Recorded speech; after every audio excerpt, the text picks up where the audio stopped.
What up? Today we are contacting BuzzFeed Unsolved because it seems like I still only own 3 sweaters and they're the same 3 sweaters I owned on my last channel. So somebody needs to get to the bottom of this mystery before I start getting hazed again because I'm too fragile and I can't take it. When the onesie comes back out this winter, I already know I'm gonna have a breakdown. It's gonna be fine. But no, actually we're gonna be talking about something today that I hope will be a little bit more helpful to you than hazing me. I guess it depends on priorities. But this is a new series that I would like to call... I've never said it out loud, so I don't actually know. You guys might have to vote for me. FAQ page or fact page, don't really know how y'all say that out loud, but that's what it's called. Please vote below and tell me what's better. But essentially, I get a lot of frequently asked questions from you guys about how to work in music or different music-related topics, and I like to yell on the internet about music, so this kind of balances perfectly. It kind of works, so if you guys submit your questions, I would like to answer them for you in the best way that I can. But today we are going to be discussing what types of jobs you can get at a major record label. This is where I started my career, so it's something I know a lot about, but with other topics that you guys might want answered, if I don't have the knowledge that I need to answer your question, I'll bring in friends and we'll try and combine our knowledge and get you the info that you need. I almost didn't end up working in music because I couldn't see a path for myself. I didn't know what types of jobs there were. I just didn't realize there was a space for me here. So I, with my last 2 brain cells, decided to go to school for acting because that's a much more safe and responsible choice. I really don't know what was happening, but we did that and it's over now and it's fine. But I don't want you guys to be making these types of mistakes. I would like you to be able to make more informed decisions than I did. So that is why I would like to help you with this information, and hopefully it does help you. If you do end up liking this series or this video, give it a thumbs up so I know to keep going. I probably will anyways, but it's good to know that you guys are on board, so just let me know. Today we are going to be discussing what types of jobs you can get at a major record label, because that is the most commonly asked question that I get in my inbox. It's mostly people saying, I know I want to work at a record label, but I don't know what I can do there. But I have seen it from the inside, so I can tell you what departments there are, what each of them kind of do, give you a little bit more of a grasp on what's going on in there. And hopefully that's a good starting point here. And if you guys have any other questions, send them to me by DMs, Twitter, email here in the comments, whatever is most comfortable for you, send me your questions. I would like to answer them. So let's dive in. Oh, I'm becoming Sarah Baska, but I also cannot sing that song or dance the way she does, so let's just continue forward. So the first department that I think a lot of people are interested in is A&R, which is Artist and Repertoire, which is essentially you go out, you scout the artists, and you bring them in and sign them. So you are trying to be on the pulse of what is cool, finding the new artists that are gonna be huge, signing them, and then helping to develop their career. That's in a nutshell what A&R does. It is not the same flashy party that people think it is because it used to be. Most of these jobs now are just strictly office jobs. That's just kind of how the industry is these days. There's not money flying all over the place like there used to be. Everybody's kind of just working away. So if you're getting into the music industry for the party, maybe rethink it. It's not what it used to be. Another department that works pretty closely with artists is frontline marketing, which is the department I was in. It's a little bit of trickle down from everywhere, but essentially you're the point person for your artists. So you get assigned a bunch of projects and then you have to figure out how to make people care about that artist so that they will buy their albums and go to their concerts, essentially. So you figure out when they're coming to town and you say, hey, PR team, what sorts of things can we do around this? Hey, sales, can we get their CD into the stores? Can we do a signing or something? Hey, you're just kind of bringing in everybody. You're booking online advertising. You're just trying to get that album out in front of people's eyes so that they want to buy it.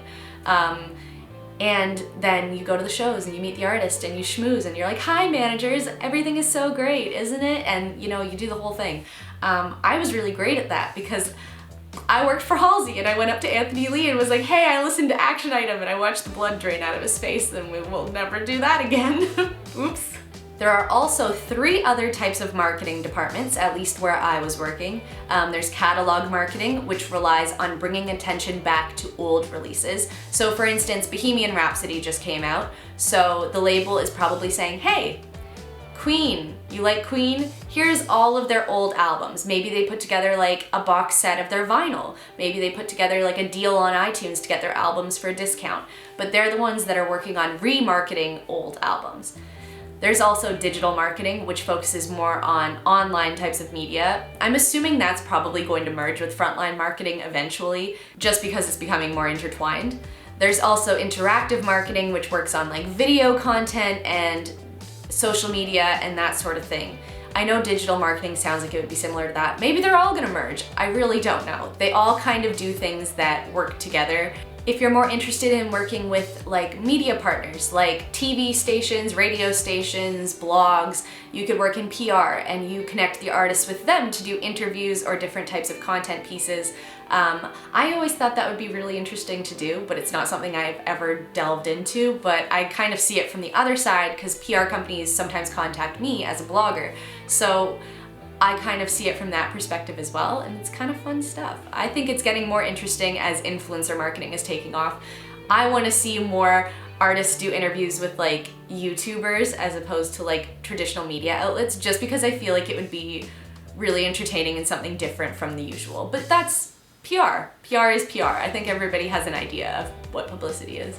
There's also sales, which, get this, works on sales. They work with the different stores like either HMV or Sunrise. What record stores do you guys have in the States? I don't know. But you work with record stores or big box retailers like Walmart. You could work with like Indigo chapters or what do you guys, Barnes & Noble. Different stores that have like one stand that have some CDs. Anywhere where you can put a CD or anywhere that you can put a CD online, that's what they do. They're making sure that the CDs are out there and available, and they figure out pricing, they'll adjust pricing for sales. I've said the word sales so many times.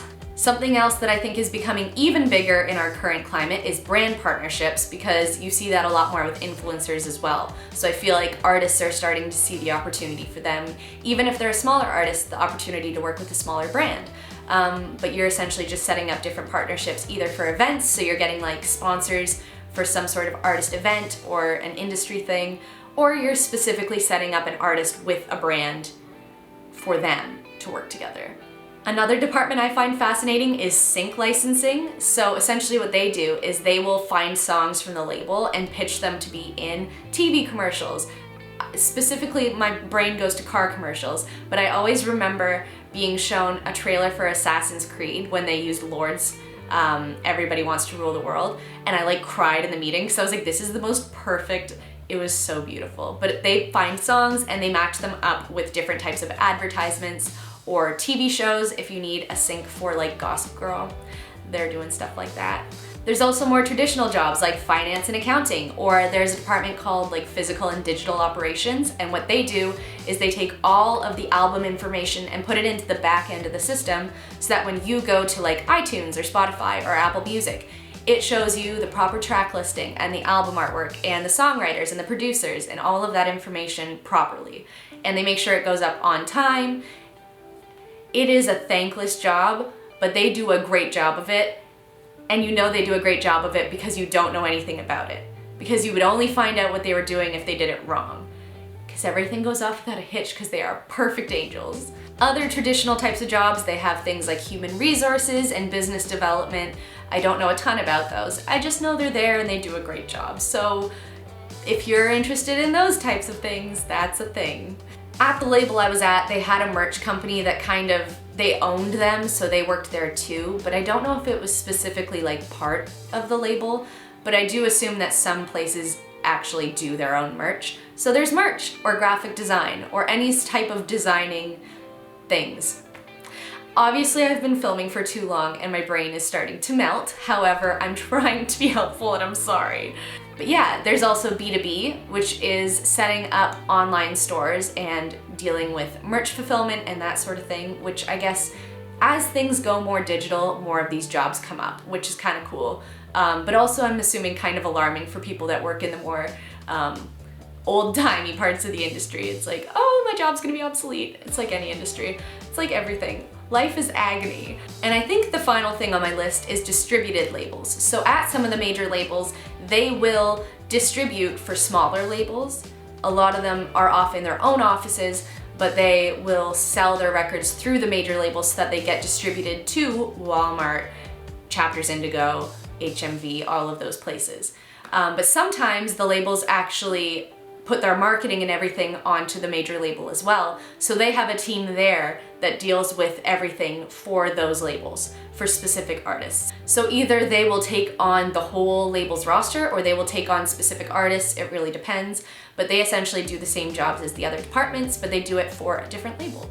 So hey, that's just a quick overview of the jobs that you could work in at a major record label. I hope this was at least partially helpful, or I hope that it sparked some new questions for you that you can leave me to answer next time. So if you like this, give it a thumbs up, and if you haven't subscribed yet, please do. It would mean a lot to me. And if you're confused as to why you've seen me before but you're not subscribed, this is a new channel. The old Paige Backstage is dead.